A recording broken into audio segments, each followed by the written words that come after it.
Okay guys, now we have to open the laptop. So, unscrew natin. So, we have to unscrew para ma-open natin yung yung cover niya sa likod. And guys, this is our laptop now and it's ready to upgrade for our 8 GB RAM speed. So, ayan. So, yeah, na-unscrew na natin dito yung niya. Tapos, now we have to open here side by side with using these tools. So, yun lang. I-open mo siya dito all the way or this one for guitar. Ayan, for guitar or kung meron kayo nito, and then you can use this one. If wala dito, pang guitar tayo. So, you just do like this all the way here. Sa gilid, ganito. Yan. Very easy lang naman so far. Very gently.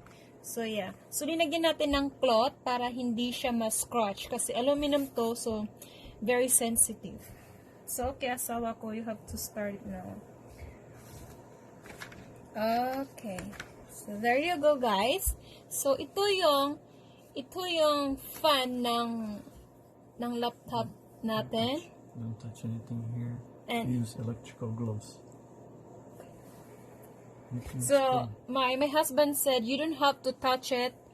Dapat daw maggamit ka ng electrical gloves. So, ito yung memory. So, kung gusto mo ma-upgrade more memory para maka-save ka ng maraming video, mga documents. So, dito lang ilalagay. So, ito naman yung fan.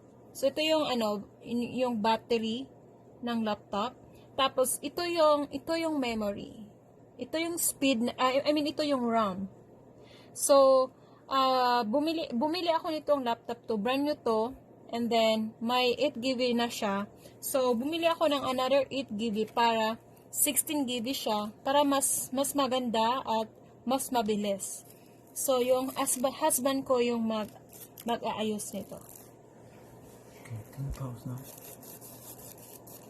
Grid ng speed. So, nag-upgrade ako ng 8 speed para maging 16 GB siya. Para mas malakas. So, ayan. So, ayan asawa ko. Okay, yan lang po. You just push it and then press. Then, yan. Upgrade na. So, ready to play again.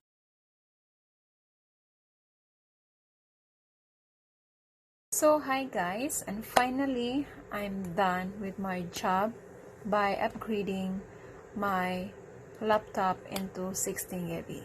So first, when you buying RAM, just to make sure na compatible siya in your laptop.